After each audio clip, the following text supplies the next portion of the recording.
Hey guys, welcome back to an exciting episode of YOML. A whole new week, a whole new set of reflections to go through. Today, we're actually going to talk about part two of five of another great book, The Humankind.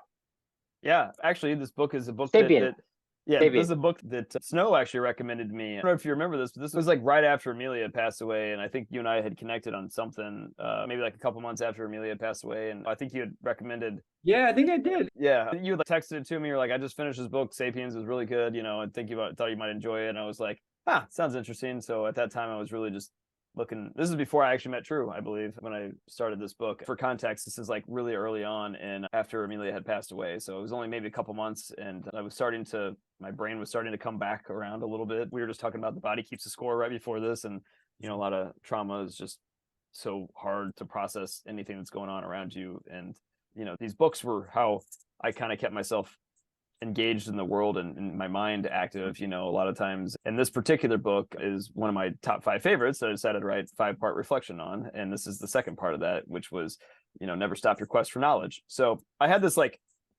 many aha moments when I was like going through the Sapiens book, but this one was probably one of the biggest revelations that I had. It was so early on after Amelia had passed away, and my brain was so, I don't know, in a different world a little bit, but I was starting to learn so much every single day. I kind of started to know I liked that feeling, and I found a little bit of connection with Amelia still while I was doing this stuff, and I hadn't fully figured out what that meant. That came later on down the road, but I knew I still felt like a connection for some reason. Whenever I was like learning something, I could, just feel connected to my daughter for whatever weird reason. And I remember going through this book, and I had this like big like aha moment of, he was talking about how Europeans rose to become like, the dominant culture in modern age, seemingly out of nowhere. Like they were this like stupid little tribe of weirdos that lived in an undesirable place, and, not like they had there's no reason at all they should have been ever better than anybody that came from, ancient, Asian countries and things like that, where they've had like thousands and thousands of years of culture and humanity growth, civilization growth, and all that other stuff. And then all of a sudden, like these little nomadic tribes up in Europe just started coming out of nowhere and started dominating the world. And the question was, why, right? Like, I don't know if you guys remember this part in that book, but he started to say his theory was the European culture in general was based on the simple idea that they don't know anything, and that they were going to go all to the ends of the earth to go figure that out. And like they had this voracious desire to want to consume and learn and bring any new nugget back to their, like the scientific revolutions and all this other stuff they were going through. Like they just had an unquenchable appetite for new knowledge, so they would risk. I just had this thought in my head. I could see these people jumping on a boat, like leaving Lisbon, Portugal, or leaving the Netherlands or Britain and, in England. And like literally they would jump on a boat, have no idea if they were going to find any new knowledge or anything. Like they just left their families, risked their lives on the hope that they would sail around the world potentially and come back with one little tiny nugget of new knowledge that they could bring back to their collective tribe to keep pushing things forward. And I just had this moment of, hey, how cool is that, that our ancestors did this? And then B, for me, it was almost depressing, because then I looked around in my own life and, back in this time and day and age that we're in, where we have every piece of knowledge you could ever imagine at our fingertips, and so many people, and myself included, for so long in my adult life, spent most of our time trying to be an expert on shit, and just stopped trying to learn. I don't know when it happened or what happened, but like I know in my own personal life, for the longest time as an adult, I spent a lot more time trying to be an expert in my field and stopped caring about any new knowledge, really, for the most part, beyond stupid pop culture crap that would just pop up, on Yahoo or whatever algorithm was just shoving in my face. And I don't know, I just had this depressing kind of thought of like, man, like this is something that is innately human, and something that, like, this quest for knowledge is amazing. And I kind of made a vow right then and there that, this is when I added learn something new every day to my core values list. Actually, it was after I read this book and kind of had that thought. And that's something that Amelia and I have strived to do, which is a big reason why this journey exists, the Your Magical Learning Journey. It was just keep learning, keep exploring, keep finding new nuggets to bring back and talk about it with your friends, just like we're doing right now, and see what happens, right? So that's my reflection, I guess, for this particular portion of this book. Love to get your guys' thoughts. True, what do you think? Well, a number of thoughts came to mind. I think when we say never stop your quest for knowledge, it made me think of eating the frog, right?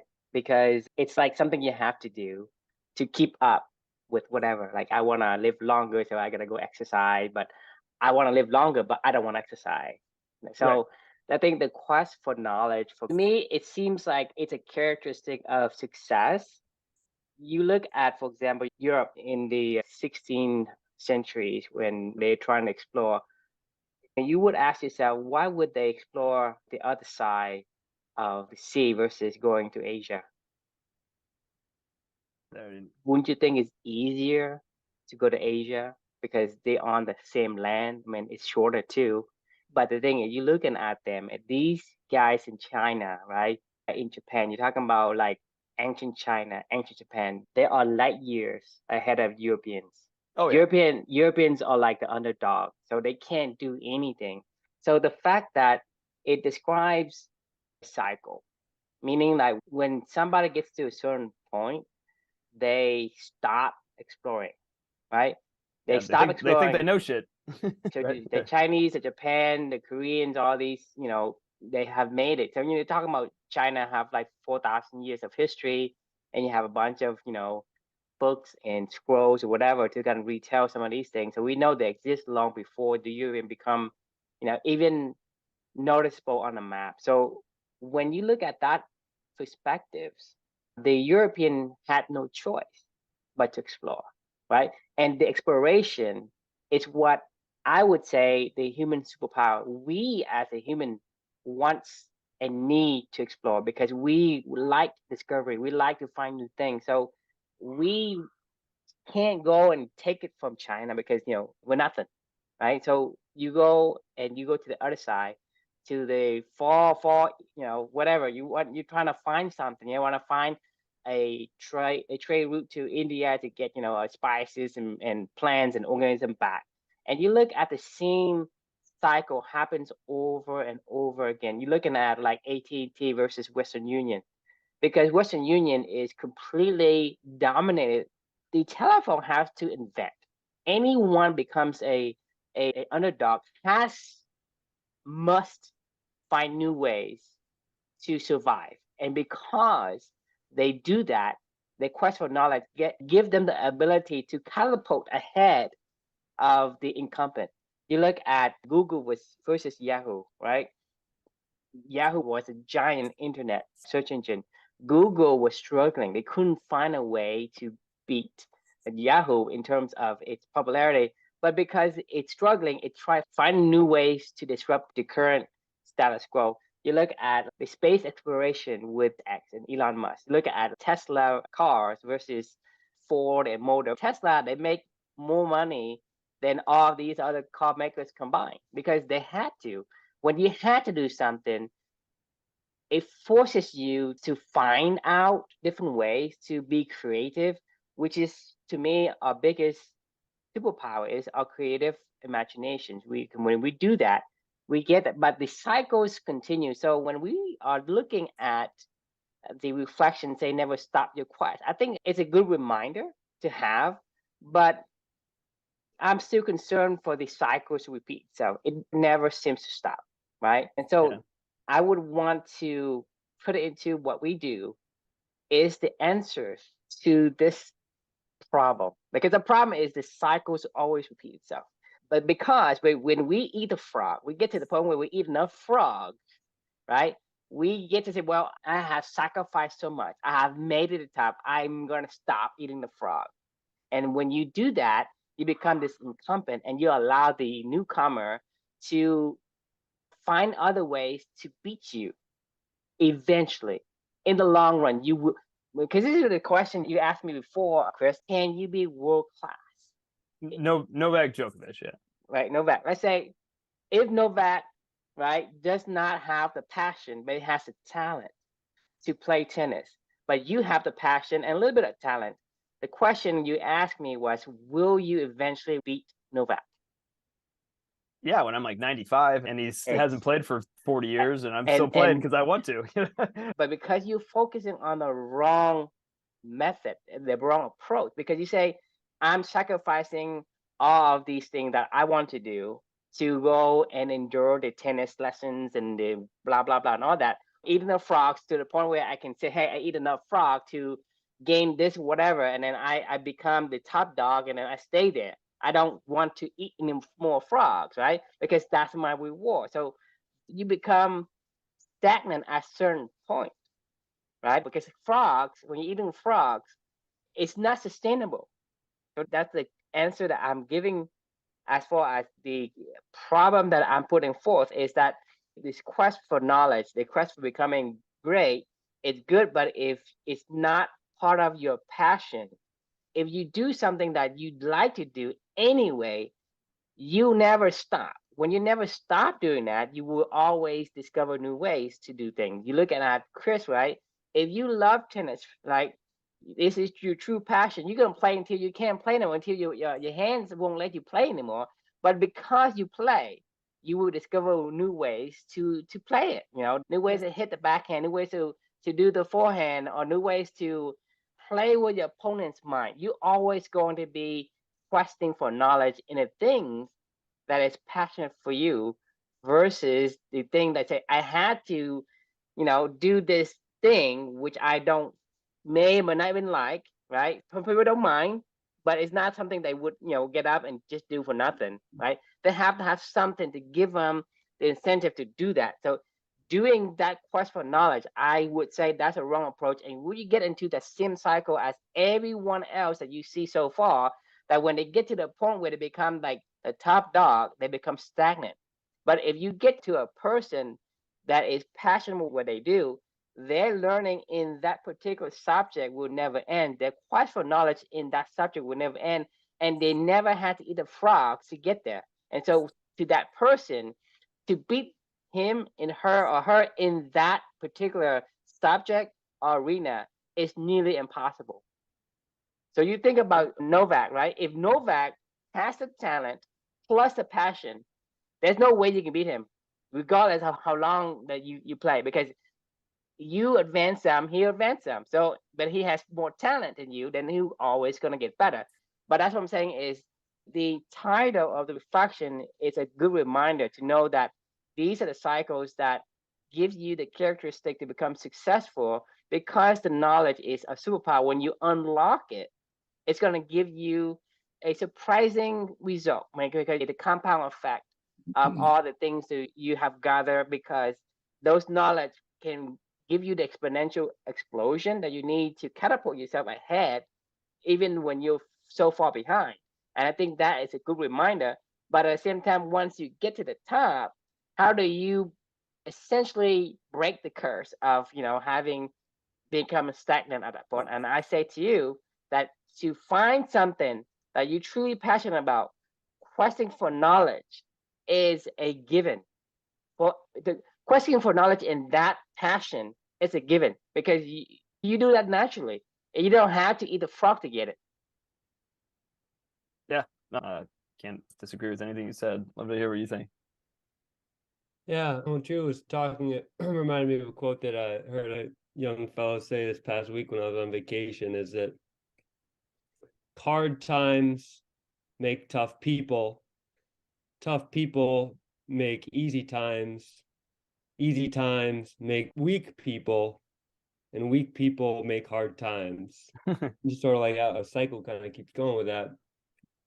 And I think as let's say we're in our profession and we're becoming experts at something, our mortality can sometimes catch up with us too, and we can find ways to conserve energy and cut corners and get a little bit complacent. So I think sometimes even the amount of energy and our amount of drive can change. I think the amount of drive that we'll have in our careers in our mid-30s is going to be a different type of drive in a different direction almost. And when we're in our 50s or our 60s, kind of a different game almost.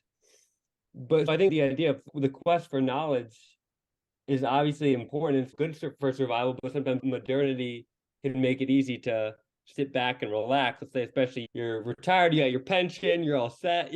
Right. You just aren't going to strive as much. And I'm not saying that's a bad thing or anything. It's just kind of like some conservation of energy a little bit. I'm curious where you guys are, this quest for knowledge, either kind of where it's been showing up for you guys, if you feel like you do take it on, where it's been showing up for you within the past like week or two. I think for myself, I think it just keeps showing up in just wanting to read books and wanting to understand more about the world. And it's just amazing how little shit I know. It's just crazy how little I know. Like, I'm just baffled by that the more I learn. We've had many reflections about this already through the course of this journey of like one of the core values that we started off with Clubbing is like we don't know anything. And I don't mean that to be like stupid about it. Like, of course we know some stuff, but we really don't. Because, like you said, the more that you learn, the more that you realize, oh my God, like there's so much more to learn. There's so much more to like. That's where I go back to with this constantly. This is about enjoying my life every single day and enjoying it for myself. My purpose is to do this stuff with my daughter, and to live the life that she didn't get a chance to live, but to kind of do it with her through living my values. And that's kind of my purpose of what I've designated as my purpose in my life.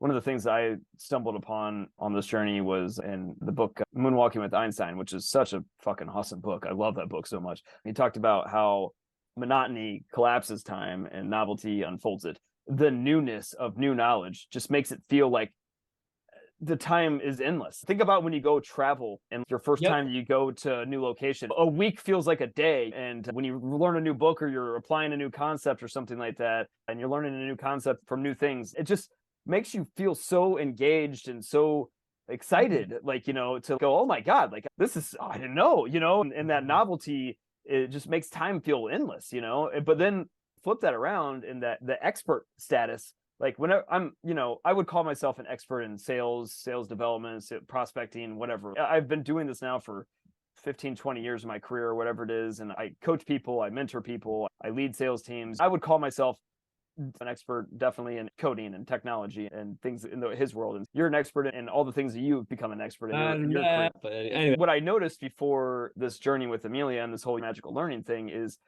my job was boring as fuck. Like, I mean, I was bored all the time. I'll learn a new concept every now and then. And when I did, I was like, oh my God, I just hung on to that one new concept for as long as I could and tried to make it a part of my life. But eventually that would burn out, right? Like you got to always keep learning something. Otherwise it just feels so awful knowing shit all the time. Like, it's just so boring knowing shit, and you're like, I already know that. Like, okay, this is what you do, guys. Just go do this and this and this. Like, I don't know. Like, there's something about that novelty every single day of just, you're right. Like knowing is so boring.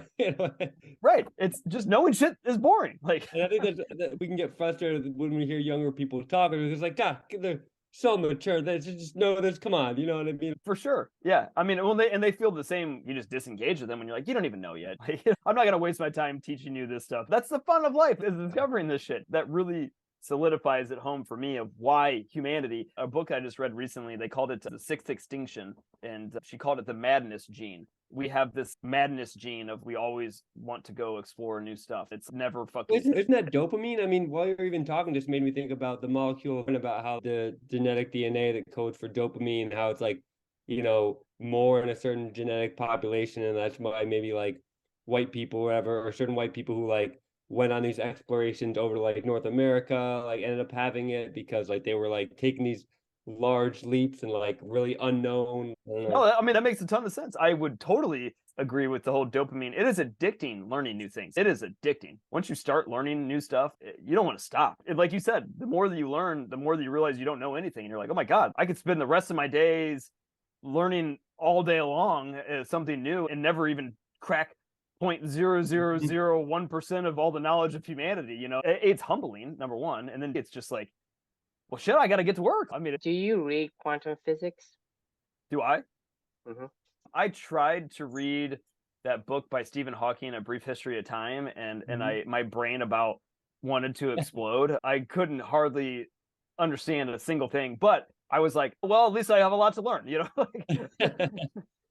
So would you read more of quantum physics? I would check it out, sure. Yeah. I feel like quantum physics for me is like this Uber game that these other people have been playing, like Buddhism or something like that. Like Buddhism and quantum physics are like the same thing. It's like you need to go retreat onto a log cabin somewhere in the mountains for like 30 years to come away and go, oh, I get it. I mean, there's a lot to unpack. Right. So I think the reason why, I mean, there are certain subjects that you spend, I guess, like 5-6 books in a single kick trying to get, when you were reading like the Entangled Life, then you went into exploring the mushrooms and all this stuff. And the thing is, when you read something that is like quantum mechanics or physics or whatever, it's still knowledge. But my point is that there is certain things, certain knowledge that are more valuable than others to that individual, because you have a certain affinity for a different set of knowledge, and you also have a certain foundations to understand those certain knowledge. So when you read a mushroom or whatever, you can relate, you can understand, you can say, well, yeah, I see that. But when you read like Buddhism, or you read quantum mechanics or quantum physics, it's like, well, I have no idea what it's saying. It's just this word to me. But my point is, it's still knowledge. But I say that knowledge has also alignment. I mean, alignment with the things that makes you you, as far as you're an you're an extrovert, you're a social person, versus me, and I'm introvert. I'm like to be at peace, and not be disturbed by different things. And so the expressions of the other genes as well, in addition to the dopamine genes, allows you to determine the kind of information, the kind of knowledge, the kind of learning. I think learning is universal in that there's always a gene among all of us humans that wants to learn, explore, and discover. The aha of the discovery is what make us, give us the incentive to kind of continue to, fiddle around in the dark, trying to find different things to play with. But the alignment of you as a person and the kind of knowledge that comes with it determines greatly how much you enjoy it. Yeah, I mean, I totally agree with that. I'm obsessed with psychology and humanity just in general. And that's fitting to your personality. I mean, I love helping people, and I love to understand why they do what they do. And I love to figure that out, and to try to help design ways to make that easier, or help them find their own way in this world. Like you said, with astrophysics, it's not even just like another language. It's so abstract that I mean, it's hard for me to even put myself in the same map as where they're on, like I can't even see the map. Like the map's in another universe. Like I'm like, okay, I think I understand what you said about this, but like, I mean, it's really, I mean, I felt like my head was going to fucking explode. I mean, I don't remember anything from Astrophysics for People in a Hurry, the Neil deGrasse Tyson book that I read, and the Brief History of Time. I don't remember shit. Like, I mean, I couldn't tell you one single fucking thing. I mean, black hole, but I've already heard of black holes before. Like, but that's about it. Like, so what is a black hole? I don't even know. I mean, it was exactly. That's my. I can't like put it together. You hear this Neil deGrasse Tyson talking about a bunch of things, and you have no idea what he's talking about. So everything he says, you have to accept it as fact. You cannot say, well, no, you know what? No. I think that's not correct. You can't even do that. Right. The thing he said, yeah, black hole is large and it's small. It's as largest and smallest. It's the beginning and the end. It's like, oh, okay. Sure. There's nothing you can say. And so in that sense, when you're learning something new, but without a point of reference to kind of compare and contrast, it makes it hard to kind of learn the next step, because you have not mastered the ground concept, the ground information, and the ground knowledge of what these needs to be done. Because a lot of times people say, hey, there's a black hole and it's defined as this, but even though it's in English, I have no idea what that means. Like, for example, somebody say, hey, event horizon. What the hell does that mean? I mean, I remember the word, but I don't remember. I mean, I couldn't what about singularity? Couldn't tell you.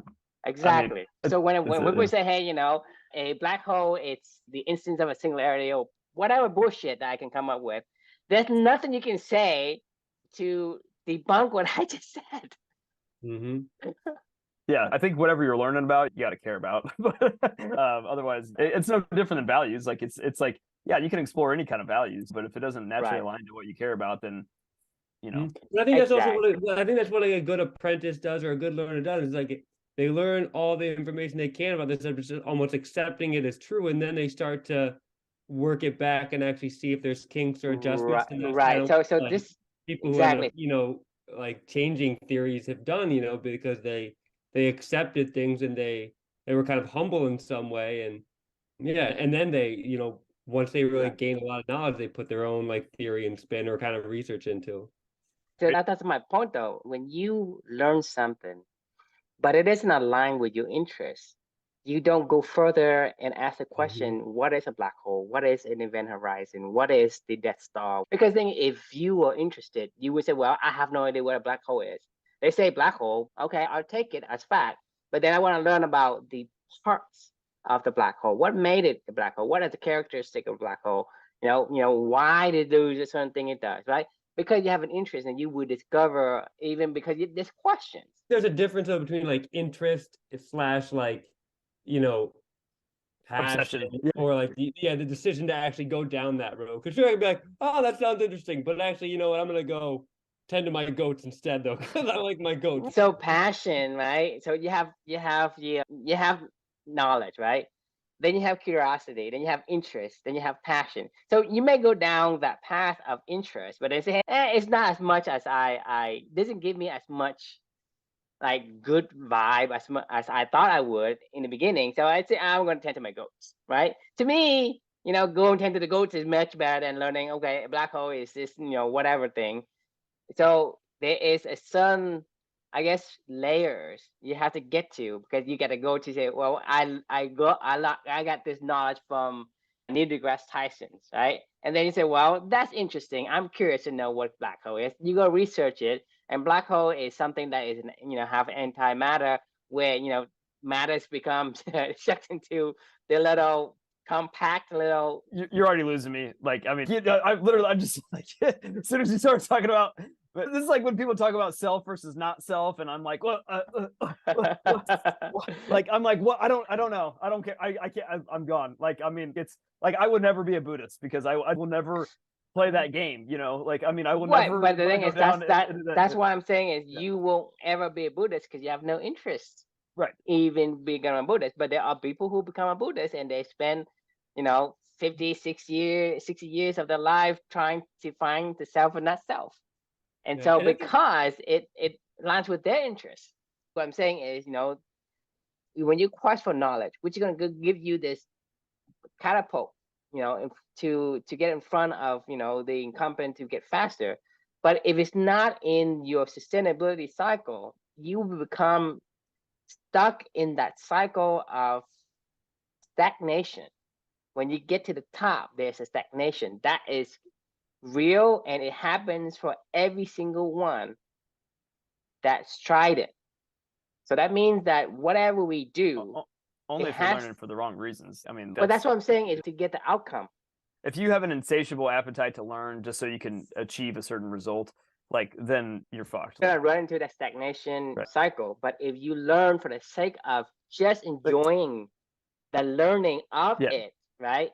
The quest for knowledge will naturally never end. I mean, you don't even have to try because it's just part of it. Because when you do something, it requires knowledge, and knowledge begets knowledge. Then like the concept of range comes into play, where you're more of a generalist versus a specialist, where you can apply, even though I don't like Buddhism, or not like, that's the wrong word, even though it doesn't naturally appeal to me, it doesn't mean that I want to learn about it. Even though I don't really like astrophysics, I can't even say it. It doesn't mean that I'm not curious about it enough to like slowly, maybe every once in a while, pick up a little tiny nugget from here, and apply it to the things that I do care about. Like, that's interesting for me. I'm not going to forsake any new knowledge as something that's not worth my time. Then the concept of range comes into play, of being able to mash up a whole lot of different shit into stuff that you do care about. And then it becomes really powerful. Yeah. I think that one more point here is, we're talking about this person, this, like, if you have a passion or interest for something, and this guy, author Brooks, made an interesting point about happiness being sort of almost a diet-based thing about your macronutrients, like your fats, your proteins and carbohydrates. And I like how he talked about both joy, purpose, and satisfaction. And joy is the enjoyment, let's say, doing something, but purpose in that really the meaning of something can sometimes come from that emotional hurt, some pain that we had. And whether I found purpose in teaching kids math, because I just remember myself, the pain and the struggle and the frustration about not getting math or whatever. So like me teaching others, like, kind of fulfilled some purpose inside of me, let's say. And so I was thinking it's interesting to like talk about kind of where our passions and wanting to go down some holes, I think, does end up coming from like some of that like lower, more reptilian brain of like the limbic region that's like hey, like I was hurt in this way, and I was, and then I whatever went on this quest to, I don't know what you're passionate about, but maybe it comes from some emotional like pain that you registered in your life or something. So I think, when we were talking, I was thinking, joy, purpose, and fulfillment, right? And satisfaction. Okay, satisfaction. So my question would be, wouldn't you think that satisfaction what gives you purpose? Because when you're saying you like to teach, because you had the experience of when you were younger, you were struggling. So right now, if you were like, you had the ability to go through these math problems, and when you teach those kids, you essentially getting the satisfaction of that is something that's missing from yourself or from you as an individual with this nation of knowledge, and there's certain pieces that's missing.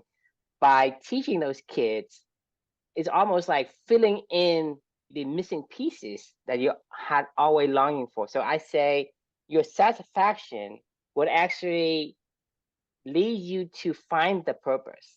Because if you never had struggling with math, I wouldn't be sure that you love to teach math.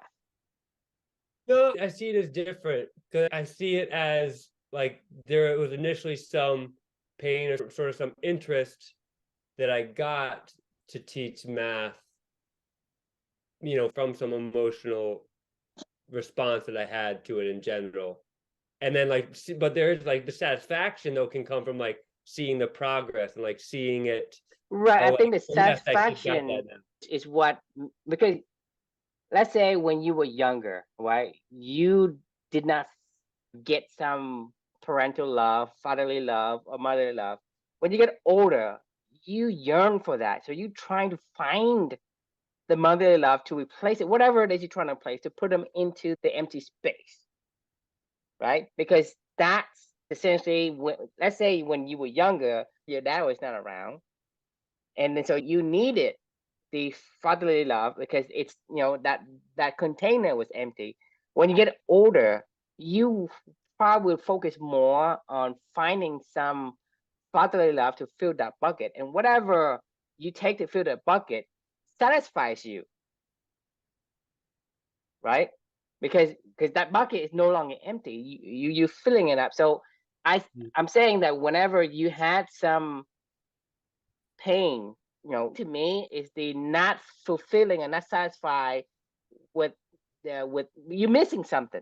When you say, "Well, I don't have this, I don't have that," you're missing something, and what you're missing, and you struggle through, even though you found the answer, the satisfaction of getting it, knowing it, and how to use it, it's still empty. So whenever you get older, you want to teach this kid, and they have got it. That feeling also goes to your bucket, and then that fills the bucket. It gives you the satisfaction to have that bucket filled. So I'm saying, if you look at all the studies of people who have like different set of childhood, where they have like, let's say, when they were young and they were poor, right? When they're poor. So when they grow older, right, they are very influenced by their background, their upbringing. They're gonna not be very risky with their investment or be a spendthrift, just because they know that, hey, when I was poor, there wasn't a lot of money in that bucket. I didn't have a lot of stuff to kind of keep me satisfied. When you get older, you are even more cautious because you want to fill that fear bucket to feel safe. So the upbringing determines your purpose. The lack of something inside of your childhood or your memory or your conscience creates a purpose. And to me, that's my hypothesis. I'm not sure if that's even probable. I think I'm kind of in the, I mean, I agree with both you guys in a lot of ways, but like I think I'm a little bit more in your camp of, I feel like pain causes you to ask a lot of questions. And when you start to ask a lot of questions, then you start to explore and you start to learn a lot. And then all of a sudden you find yourself down a rabbit hole of serving your pain. And then all of a sudden that pain then becomes a purpose, in my opinion, eventually along the way. That's how I've seen this stuff develop. I feel like a lot of people, you and I have talked about this many times. I think that everybody has a purpose, I think that reveals itself over time. And I think that reveals itself once there's pain that's been injected into somebody's life, like that could be when you're young, that could be when you're 50, that could be when you're 30, that could be when you're 18, that could be when you're 90. I don't know when that happens in people's life. This is just my theories, I guess. I think that is always the catalyst that wakes you up to go, oh, shit, I don't know everything. Oh shit, like I got to go learn, more stuff. All of a sudden, when you go down those rabbit holes of the knowledge coming into play, of you having this unquenchable desire to go explore, you find yourself 10 years later, accidentally becoming an expert in something that but it didn't feel like you were trying to become an expert in something, and then you're able to help other people, So like, I don't know, that's kind of where I feel like. But again, it's from I think the perspective of you being a expert in sales. I mean, it's not like you had a kind of dramatic experience that say, hey, you have to sell or sell Oh, I with. didn't, but I like to be an expert in sales. I mean, No, that no, was my point. for example, you have no pain associated with being sales, right? You didn't Well, get. that's not totally true. I mean, like, I think if I was just like a psychologist and I was putting on my, examining my own life. I mean, I'm a small guy, right? Like, and I grew up in a world where I was trying to prove myself against a lot of other people. I'm very competitive. That's one of the reasons where my competitive nature comes into play. It's one of the reasons why I feel like I always have to be better than other people. You are lacking something. You are compensating for it. Yeah, but that wasn't a pain. Regardless whether or not you feel pain, I'm saying is scientifically, everyone has a purpose because everybody's lacking of something. And Of that course, lacking yeah. of something wants you to say the most satisfaction will come for me is to fill in the lacking. Whether I'm short, I Yeah. want to be competitive so I can be compensated for the shortcoming. But this is where I'm getting. I got to draw a clear line here. Like, I had a little bit of pain that maybe led me down a certain path, but that wasn't purpose. That was just a little bit of pain that I was trying to compensate for, or something along those lines. Like, I'm talking about real pain. Real pain leads to real questions, which leads to real substantive lifelong purpose. Like, you know what I mean? Like, that's I can different argue the than. same with other people. Like I say to you that people have similar magnitude of the atomic bombs to you, and a lot of people have probably less than you and did not make it. So how do you explain that? Pain hurts. You say pain gives you purpose. I didn't say it always does. It So, certainly can kick you off down that road, but it can but also that's just go destroy back you. to what you're saying is everybody has a purpose, and pain is gives you that purpose. But then you say now that everybody can take the No, pain, and that, it's a catalyst to explore and find purpose. I'm not saying you find, because you had pain, you get purpose. I'm saying that pain, it kicks off a quest toward purpose. Kind of what Snow is saying is like, you serve the pain you know best, and then all of a sudden, like, that's when it becomes fulfilling. pain, what is fulfilling when you have pain is to not have pain. You think about it. It's fulfilling. To fulfill something is to do the opposite. If you're holding up a boulder, the most fulfilling is the feeling of putting it down. Sure. Yeah. Right. When you're in pain, right, the thing that you want, the immediate thing that you want is to say, hey, can I lessen the pain? Can I get rid of the pain? That's the thing that you want. And that's the most fulfilling. It makes you problem solve, and it makes you question. It makes you go find answers. And then when you go find answers, you're on your But quest I'm for saying, knowledge. when that's what I'm saying is when you say that pain is not always the purpose, and that's what I'm saying is the purpose is finding something that's missing, and the pain I agree with you is a catalyst to accelerate your explorations of finding the things to make that thing compensated. I mean, I'm not gonna say that, like, some people solve their problems with pain by just ending their life, or or trying to numb themselves. Like, maybe that's their solution for it, like, I'm advocating. But that's why, to me, you saying the purpose is end their life. If you say pain accelerates the purpose, it doesn't. Pain is something that accelerates, right? But in order to fulfill it, to fulfill whatever, to get the satisfaction, is the stopping of the pain. Gives people satisfaction. I don't think pain ever goes away. That's when it transforms somewhere into purpose. That's bearable. No, it doesn't. Like, I mean, that's when it turns into purpose, it transforms into something that you can at least look at yourself in the mirror every day and say, at least I can do this with this. Yeah. It doesn't. I don't think it necessarily can, like, maybe I think it can, at first it can hurt you, but eventually I think you can transform yourself and be acknowledged of it. Like, it did hurt you, but I think that's the whole thing about just awareness and stuff. It's like you can put that behind you. Yes, it still defined you, and you still want to be on this quest to help others not have this pain. But I think, Chris, I really agree. It can be that catalyst for people to find their purpose, but not everybody really does. Maybe just people don't have the tools or don't know how to really navigate, or just they're stuck. For some reason, that pain isn't a catalyst. But yes, I think it can be a catalyst. You look at all over the world, right? Everybody is struggling. Majority of the population is struggling among other countries. These kids are in pain. These families are in pain. They never got out of it. The statistics is going to be majority of people did not find the purpose. They just ended, or they just endure until they can't take it anymore and pass away. You look, I come from Vietnam, which is a third world country, and not only that, I'm not from a third world country. I'm from a third world country where nobody wants me, right? So I'm the trash of the trash. So you look at that perspectives, I don't see the people who has pain is going to overcome and find purpose and become this great person of, great contribution to society. It doesn't happen like that. There's no opportunity for these kids.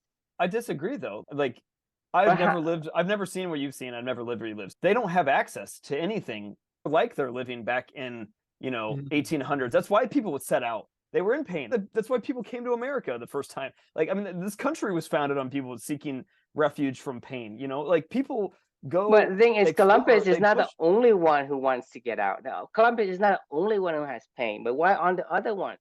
I mean, there are probably 100,000 other people who are like him. Did not get a chance to go explore and become this well-known explorer. Statistically, you cannot deny that majority of people who are in pain did not find the purpose that they intended, because Columbus, for whatever reason, was able to find a way to get money, to get a ship, to get a crew, to get a permission from the royal family to go out. There are probably 100,000 other people who are just like him, even more pain than Columbus. Yeah, to it. I think that's why people why we try to create a society where people can do something about their pain. Because I think you're right. Like a lot of people will be in pain, but they can't find a way to actually alleviate it. So they just become complacent, or they just drink. Think of other countries. Let's look at Russia. That just doesn't have a lot of individual sovereignty to go do what you want. You can be in pain, but sometimes you just can't do anything about it. Right. So to me, I don't discount that pain could give you this great push. For whatever reason, this conversation make me think of putting this pain on a pedestal and worship it and say, I welcome pain. No, don't do that. To me, no, it's not something you want. No, not at all. We've talked about this so many times, where I've often gone and said, I would rather, if somebody ever said, when I hear conversations with people that are like, man, I just want to find a purpose in life. Oftentimes I'm like, no, you shouldn't, because I don't think you know what you have to go through to find that. If you're already living if you would have told me I could have my life back before Amelia, and still have Amelia obviously in my life potentially, but I didn't have an unhappy life before that. I also didn't have a lot of pain, but I didn't have an unhappy life. In theory, if you'd asked me then and you're like, what would you want in this world? I'd probably well, I'd love to have a little bit more of a purpose or something like that. I mean, I'm not saying that I did not have an unhappy life, but if you would have asked me that, and I would have been listening to some podcast or whatever, and be like, yeah, purpose is what I'm missing, or something along those lines. Here's the rub of it, like you're saying, True, is I don't know that people want to go through what you need to go through in order for purpose to become a thing, So I'm I honestly would tell anybody at this point in time, if they asked me, truthfully, if they were like, how do I live a purpose-driven life? I would say, if you haven't figured out that yet already, then please, for the love of God, I hope you don't ever have to figure that out. But if you already have experienced that, the question isn't, how can I live a purpose-driven life? It's, what the fuck can I do with this pain? And can you help me?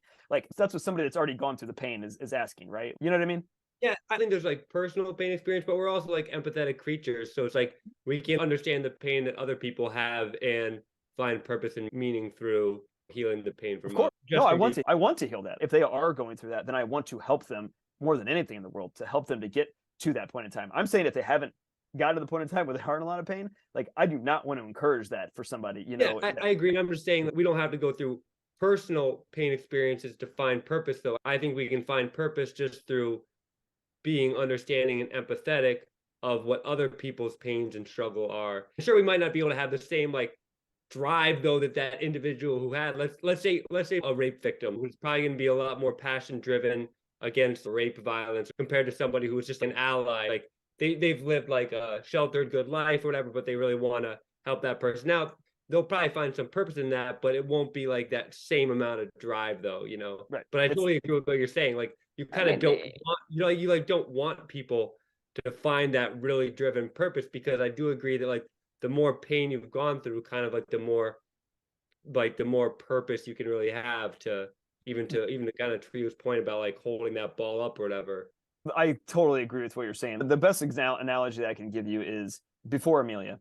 I looked at a map and I saw roads all over the place. I'm like, I can go anywhere. I can have a purpose to go that way. I can have a purpose to go that way. I only see one fucking road now, every single damn day. There's only one road. I can't get off this road. Like, I mean, there is no other alternatives. Like that's the difference of what I'm describing. I don't have a choice. If I did have a choice, I would take that all day long. Like, I guess is my kind of my the point of what I'm getting at is like what you were saying, True, or they have they're going to be way more passionate, if you want to call passion the term. I don't know if that's what you want to call it. They're laser focused on it. Like that's all that they can think about, right? Like the other people might have some empathy or something like that, and they may care a little bit, but like that's fine. That's just being a human and being normal with you know, wanting to support other people. But like that's not purpose. This is what I keep going back to is like I don't think people understand what purpose is until they have it, and then they're like, oh shit, I don't want this, you know, but I got it now that I do have to. You know what I mean? I do. So that's where the knowledge comes into play, though. Like this all kind of comes back all together for me. It's all about exploring. I didn't start exploring again until I had something that made me explore. I'm not saying that I love exploring, and I've realized the power of exploring and how it's given my life fulfillment a little bit, but it's still on the road to purpose that I don't want to necessarily have, but I have it, and I'm going to have it. Yeah, I don't know. It's weird. I wouldn't wish it on anybody. And then again, at the same time, a lot of people that understand that stuff will go, well, I mean, you know, maybe you're not ever living in. But that thing, like you wouldn't have, you also wouldn't have like had an effect on my life or whatever. You and Tree wouldn't have an effect on my life or Clubany or whatever, like without it happening. So it's like you kind of, you know, you make the best of the worst, you know, of the pain that's happening. You don't even, sometimes people don't realize the positivity or goodness then your efforts end up bringing to others, you know, whether like kids that I've helped in math, let's say, or something like that along the way, you know. No, you're dead on, spot on. I can guarantee you that I would have never met True, and we would never be having this conversation right now if this was 4 years ago. I mean, there's zero chance in hell that would have ever been on my life roadmap. Never in a fucking million years. Like, I mean, never. Yeah. I couldn't even have imagined that. Literally. I mean, you could have said, name the most random off the wall thing you'd be doing, where I'd say, oh, we're doing a podcast for, you know, Reflection 207 on a book that I was, you know, talking about the quest for knowledge, you know, and I'm almost done with, you know, writing 365 reflections for this. I would have been like, I don't even know what the fuck you're talking about, man. Like, I don't write. I don't, this isn't what I do. I don't mind learning stuff, but I mean, like, this is, like, I have a career. That's what I do. That's what I focus on. You know what I mean? Like friends, I play beer pong. I play this and that. Right. Yeah, which makes me kind of think about my students and how a lot of the parents, we try to push the kids. What do you want to do? You got to find a purpose. What are you passionate about? Are we supposed to traumatize kids so that right. some passion? No, seriously. Well, actually, that's a really good point. Is this is kind of what I was getting at? Is like, I don't want you to have a purpose. What I do want you to do is go explore. Keep exploring. Like, find just explore. Like, and then maybe at some point in time, an atomic bomb will drop on your life. That's a guarantee. Well, the thing is, I've been saying, purpose doesn't revolve around pain. No, it doesn't. You don't have to have pain to find a purpose.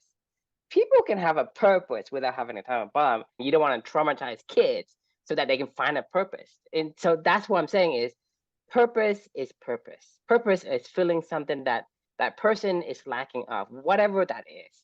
And pain does accelerate and does sometimes give you the push. But if you were pointing in the right direction, the push will get you there quicker. If you point in the wrong direction, you hit the wall and you basically pass away. I don't want people to think that we want to put this pain on this pedestal and try to inflict pain on ourselves so that we can find a purpose. I don't believe that at all. I mean, I could be wrong, but I don't want that. I'm not going to explore that.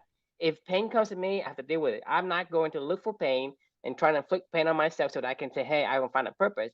But the talk we have is because we will keep saying that pain gives you purpose and this and that. People may mistakenly think that, hey, I need to inflict pain on myself, traumatize myself, traumatize my kids so they can find a purpose. And this is not at all what you guys are saying either. At all. No, actually, it's funny because you remember the book Into Thin Air, where the Mount Everest disaster of 1996 by John Krakauer or whatever. And those were people that were seeking purpose. Like, for no reason, you're like, what are you doing? Like, why are you putting yourself into this? There is no exploration to be had here. Like, there's been thousands and thousands of people before you that have gone up this mountain already. You're not even doing it by yourself. You're cheating your way up there to put yourself through pain so you could come back down. For what fucking reason, right? Read the book and hear the people's stories of why they came there. They don't train. They maybe had done a little bit of mountaineering in their life, but not a lot. They were businessmen that could pay to have somebody hike up there. And you're like, those are people that are seeking what you're saying, true. They're seeking pain to figure out and what that's matters. message. Yes. Don't do right. that. That's yes. not the message, because that's what I'm saying is purpose. Everyone can find that purpose, but it doesn't have to go through pain. Pain is one of the avenue that purpose will come out of. Correct. But it's not always. So don't try to put yourself in, walking through hell to find pain. It's what do you think is another way? I'm not saying it's, I don't know if pain is the only way, but I'm just curious what you think is another way that I think the approach I'm taking is self-discovery. Continue to quest for yourself. I think that will also essentially lead you to a purpose. If you know yourself enough, then you know what makes you fulfill, satisfy, enjoy. If you discover yourself enough and ignore the suggestions of other people who don't know you, to say, hey, true, you should be honest. True, you should be very outgoing. If I'm not outgoing, for them to tell me to be outgoing, it's go against my nature. I don't enjoy it. It doesn't matter how long I do it. I can do it because I have trained enough, but I don't enjoy it. Then eventually I'll stop. You're preparing for purpose is what I would call it. You're preparing for purpose. Like, you don't know when it's if I'm an introvert, right? Yeah. I love to sit by the beach by myself and listen to the ocean breeze for hours. Who can do that, right? I read code. And I enjoy that code more than I read comic books. Don't know why, but that's the way that I am. So the more I learn about myself, the more I can give myself more of a choice that I can choose and see if what I do is feeding back to me. Is this fulfilling? Is it satisfaction? Versus, oh, I have to find a time bomb so I can be forced into finding myself on this rocket, trying to find directions. Because most people, and I'm not saying like 50, 60%, I'm talking about like 80, 90% of people don't find the right direction and end up hitting the wall and goes away. Most people who have crisis atomic bomb end up getting divorces or getting lonely or getting depressed or getting to a bunch of other mental issues. You got people that is in other countries and even in America where they become homeless because they got into the wrong decisions and they're in pain and they just make the wrong decision after the wrong decision. This is what we're talking about, the spiral out of control. It spiral downward, right? Or spiral upward. You have to make the right decision for it to make it go upward. But if you choose the wrong direction, the only spiral direction is going to go is out of control. Not in the control that you think. Doesn't mean it's a correct one for us until we know ourselves first.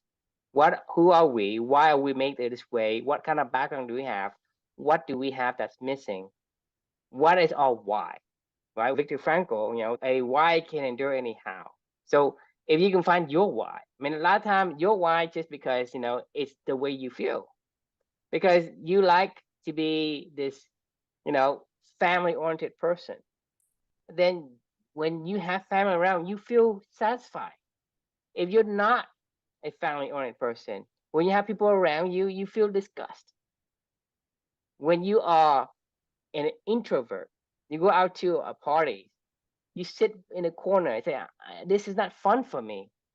If you're an extrovert, you sit in a corner, this is not fun for you. You want to go out there and talk to people and get people to do whatever, because it's how you feel, because your feeling is a reflection of your expressions of your genes. When you do certain things that your genes say, hey, yes, this is what I want, then it will leave you alone. Well, my stomach is not going to let me be at peace. It's going to say, you got to take some medicine. You got to soothe this stomach ache. Otherwise, I'm not going to leave you alone. I'm not going to make you throw up. I'm not going to do all this thing. I'm going to make you, you regret the decision you do. So, a healthy man wants 1,000 things. A sick man only wants one thing. And I don't have to tell you what that is. That's such a profound statement. The last thing you just said there is exactly what I was trying to describe before of my life beforehand. I wanted 1,000 things and I could have gone any direction. Now I only have one direction. It narrows everything. Because when you're in so much pain, what you're doing today is going to alleviate most of the pain that you have, the biggest pain. I mean, not all of it, but it soothes those pain for you. So when you look at doing anything else, it doesn't soothe the pain as much. So whatever you're doing it soothes the most of all the approaches you have. That's why the only choice you have is that choice. The only road you have is that road. Right.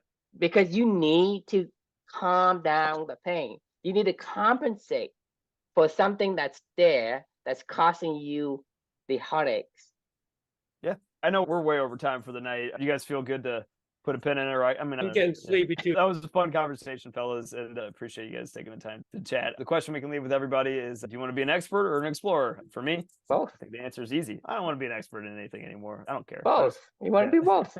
No. You want to be an expert at knowing yourself. Fair. That's the one thing I want to be an expert in. That's why I say both. Fair. Not only thing that matters to you. Well, thanks for joining, everyone, and we will see you all tomorrow night. Sounds good. See ya.